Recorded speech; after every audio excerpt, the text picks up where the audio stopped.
This is going to be the last video I do on Star Citizen's Tier 0 item recovery. By now, I consider it a pretty done deal, but some people really just cannot let it go. I've been playing a lot of 4.1, and after having had extensive hands-on experience with Tier 0, not speculative, I have some things to say about it. Before I get into the rest of the video, I would like to point out that this feature, unlike most other features such as master modes, is not particularly divisive amongst players of the game. I can say with extreme confidence that the reception for the system is overwhelmingly positive. It doesn't matter if you're reading about it on Spectrum, Reddit, or even in-game chat. The average Star Citizen player seems to love the Tier 0 of item recovery. Most of the pushback you see towards this system was a result of a massive attempt by the quote-unquote PvP community, which as of late is seeming more like a collection of mean girls instead of PvPers, to brigade all threads with their opposition to Tier 0. Despite the mass mobilization of this very vocal group of players, almost all of which have alts, and many of which had access to content creators, who all operate within the same echo chamber, they were unable to silence or outvote the masses of players who are in favor of Tier 0. Let this be one of many observations you make that Star Citizen has a severe player versus developer war going on, where very vocal and very annoying content creators attempt to influence CIG in a desperate attempt to steer the game in a direction that is often better for their brand, but not the product. The first thing I immediately noticed in 4.1 is the amount of players running around in things other than their white jumpsuits or generic store-bought Morozov. You see a wide collection of unique outfits, mixed and matched accessories, and in general, some very unique threads. It's amazing how this one simple change allowed players to express themselves through their characters in ways that we have not ever seen before in Star Citizen. I often find myself stopping around stations or cities and checking people out, often in awe of the creativity some of them exhibit. I myself do not exhibit such creativity. Since I'm a die-hard Terran Republic soldier, I am bound by tradition to wear black and wear black and red I do. But others are not bound by such silly things, and I'm happy for them. But it isn't just fashion that has benefited from these changes. The overall gameplay experience itself has been heightened all around. Suddenly dying to annoying things in the game such as falling through the world, elevators, invisible asteroids, or any other common form of Star Citizen jank isn't as annoying as it used to be. Don't get me wrong, it's still annoying, but it isn't Alt F4 annoying as it once was. And for all of the fear-mongering and manipulative concern trolling I heard from the opposition, the game just overall seems better. Contested zones are loaded with people coming in with gear, ready to fight. Ground facilities and OLPs have guys running around in kit and putting up a fight, seemingly less concerned with dying and more willing to fight back while wearing equipment that allows them to do so. Really, you'd have to be living in a completely separate reality not to see the overwhelming positives this system has introduced to the game. However, a lot of narratives are still being pushed. And, while admittedly much more infrequent, they still tend to crop up, and because of that, I want to systematically dismantle these weak arguments once and for all. You see a lot of complaints that this has killed full loot, loot has no value, whatever people say. But, in reality, the loot in Star Citizen has always been generic and boring. It does not matter if it was from a box, a player, or an NPC. It has never had value and was never interesting. If your monkey brain was stimulated by picking up some random jabroni's P6LR, then more power to you. I expect something more cerebral from my gaming experiences, and that just wasn't it. And that's why I don't think being unable to loot a player's equipped items is that big a deal. However, the topic of loot being boring is an issue and one that can be easily fixed. How about we just add loot to Star Citizen that has purpose, value to not just players, but NPCs. Perhaps you go into an OLP, and instead of finding a box full of generic armor you could normally buy, you instead find items NPCs would desire for trade-in. It's perhaps the one good thing from Tarkov Star Citizen can learn from. That disgusting alien Wicklow is a great example of this. Extend the system beyond that. Want some crazy parts or components? Bring some NPC a collection of items that he will barter for to give you those items. For example, you bring an NPC 5 circuit boards and a pair of pristine Copion testicles and he gives you a Class A component. Or you just find some rare and valuable items you can trade to an NPC for AUEC. I think that would be far more interesting than just doing contracts over and over again. You can even add crates full of the ore you would normally get from going down into the caves and mining. Use your imagination, but you get the picture.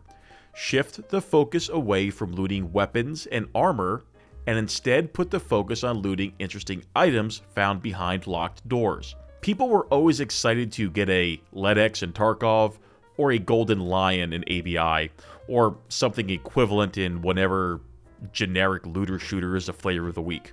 People would be far more excited if the loot pool was something other than basic weapons and armors. This could also be used to promote my player economy that I hear people talking about so often as if it were a mythical creature in the woods that may or may not actually exist. If the main draw of Star Citizen for you was taking somebody's weapon and armor, the game itself is failing you. And before you say, but what if I have to rearm from them? I'm going to say the same thing you always say to everyone else: come prepared. I want to get this right out of the way. I am absolutely sick and tired of hearing the word Zerging. Depending on your age bracket, perspective, and gaming experience, the word has different meanings for different people. It is about as informative as using the word clunky to describe something. But, given the current year, a lot of stupid words are losing their meaning due to overuse, so let's hope this one suffers the same fate. But here's the thing. Zerging, which by my definition is a large group of random players pushing towards another large group of random players, or a massive PvE mob, is fun. Yes, fun. It's not bad. It's not something you should actively try to discourage. It is part of what makes an MMO an MMO. If you ever played Guild Wars 2, you will probably remember that massive open-world PvE events were far more popular and fun than difficult small-scale instance dungeons. And the 3-faction world versus world was always significantly more popular than whatever small-scale intimate esports garbage they tried to push. This is actually a universal truth for every single MMO ever made. If players had the option between small-scale combat or large-scale combat, the average player often opted to participate in the larger-scale conflict. I would say that is human nature. Your average person is going to want safety in numbers. They're going to want to play in an environment where they don't have to sweat in order to compete or become a slave to a meta they don't like. Zerging allows for that. And sweaty, no-life, unemployed clown shoes absolutely hate that idea. They hate the idea of those people having fun. And what they hate even more is the idea of those people whom they view as inferior overwhelming and destroying them in a game that they have essentially made their life. And that's really the crux of the issue here. These people in opposition to this system have had some traumatic experience in a game that has absolutely shattered their gaming ego. They will at any and all costs oppose anything that even remotely relates to the system which caused them that e-trauma. Star Citizen isn't like that. Not yet, anyway. It should be, but it isn't.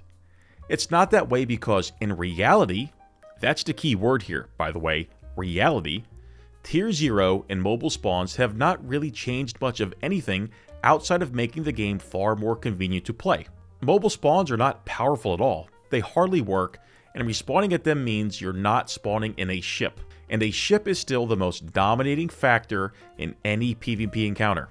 For all of the talk of combined arms SIG likes to do, and the players like to pretend that they do, it just isn't a reality in Star Citizen.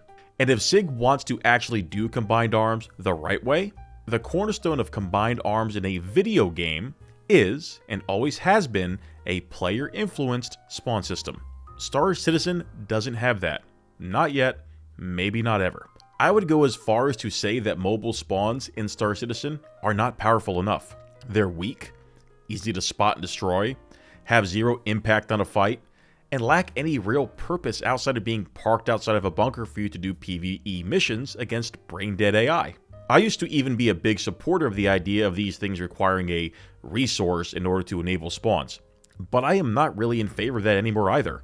Mobile spawns are the life of a battle, and given their frailty, I do not think a resource should be required to keep them going. The respawn itself is the resource, and keeping it hidden and alive is already enough of a challenge. Star Citizen already has too much friction in it, and I do not see how adding any more to a spawn point is really going to improve the game. But hey, don't take my word for it. I'm going to put some footage on here of me hunting down and destroying mobile spawn points that players were using around an OLP. They get scanned down, they get popped, it's the end of the game.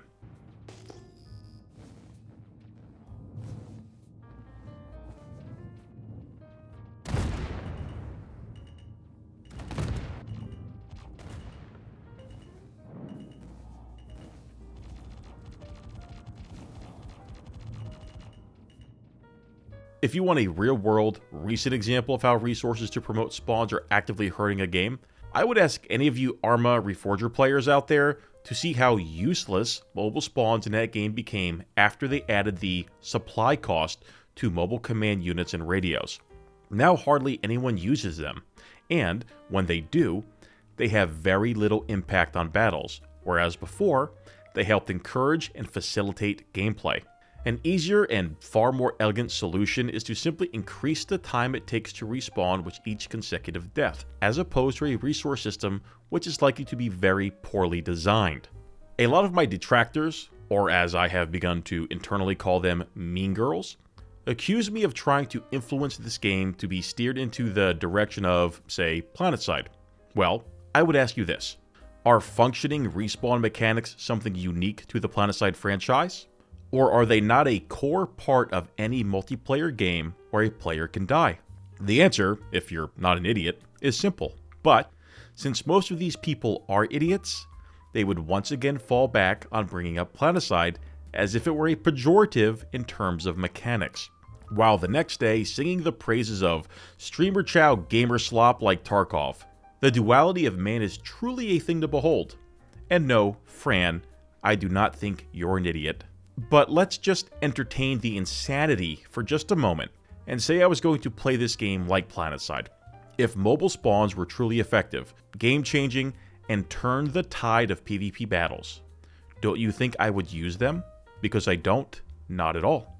Not in the entire time I have been playing 4.1 have I used mobile spawns for PvP, because they're not practical and they're not efficient. And the reason for that is because the spawn system in Star Citizen still sucks. Right now, I think mobile spawns, despite Tier 0, are an extreme liability. Not only are these things easy to spot and kill, but due to the poorly designed respawn system, which lacks options, a player can actually be camped inside their bed until they are forced to log out. This isn't a result of the Tier 0 system or the mobile spawn system. It is a result of, again, the poorly designed spawn system and the lack of options it presents. Thankfully, the solution for this is rather simple. Star Citizen needs to give you options. Not too many, but some. And here is what I propose. The home spawn. This is your home planet. This is always available to you. Ideally, you could move to another planet if you want to make that your home, if you wanted to move out, so to speak. But it is always available no matter what. The station spawn. This is where you would be setting up on a station. Basically how the tutorial has you pick Area 18 as your home and encourages you to set Bajini Point as your station spawn. Even Sig knows running through cities is annoying, and that is why they encourage players to pick a station. The mobile spawn. This is anything with a medbed. You see, the problem with mobile spawns currently is that when you set your regeneration point to them, they override your station spawn, which means if your mobile spawn fails for whatever reason, you end up back on a planet, which sucks. The nearest spawn. This is the absolute linchpin in a new spawn system that brings all of this together, giving the player the option to spawn at any available station nearest to them would change this game overnight for both PvE and PvP. The game would just flat out be better if this was available. Actually, let me share a story with you about this that isn't PvP related. I was currently operating out of Her L1 in Stanton. I wanted to go to the CZs at Checkmate Station in Pyro. I got in my ship, loaded it up, and began my long journey. After what I think was maybe 15 or possibly 20 minutes, I finally arrived at Checkmate Station. On my way to land, I randomly blew up. Nobody attacked me, I didn't run into anything, I just blew up. Maybe I was desynced someplace else, maybe I hit an invisible object, who knows? But I died, and I ended up all the way back at Her L1 in Stanton instead of Ruin Station, which I died right outside of. All of that time and travel was completely and totally lost. I can tell you what I didn't do. I didn't attempt the journey again. I logged off and went to go play Company of Heroes 3, because the idea of playing as the Americans in 4v4 against Wehraboo Ubermensch was far more appealing than playing Star Citizen and going through all of that again. This story, unlike so many other stories you hear from Star Citizen players, isn't fabricated. It's very real and very common. The option to spawn at Ruin Station, which would have been my closest spawn point, would have kept me playing. I think this may resonate with a lot of players. But let's assume this, or something like it, was implemented. How would it look? Very simple. You die, you get the 4 options presented, if they're available. The player gets the choice of where he wants to spawn, and I can say with total confidence, unless something like this is implemented into Star Citizen, the experience with the player will continue to suffer, and Combined Arms will never have a chance. Tier 0 item recovery is not the final system, it's the beginning of a system. It is not perfect, it has issues, but it is a major improvement over what came before, and its implementation has already had a massively positive impact on gameplay. To be totally honest, I would be fine if the system stopped at Tier 0 and was instead refined further, but I don't think that will happen. It's allowed people to express themselves, made death less punishing, encouraged more meaningful gameplay decisions, and has the potential to evolve into something truly special if SIG plays their cards right. The only people who hate this system are those who benefit from punishing others, and those people should not be the ones steering this ship. If you've made it this far, thanks for watching.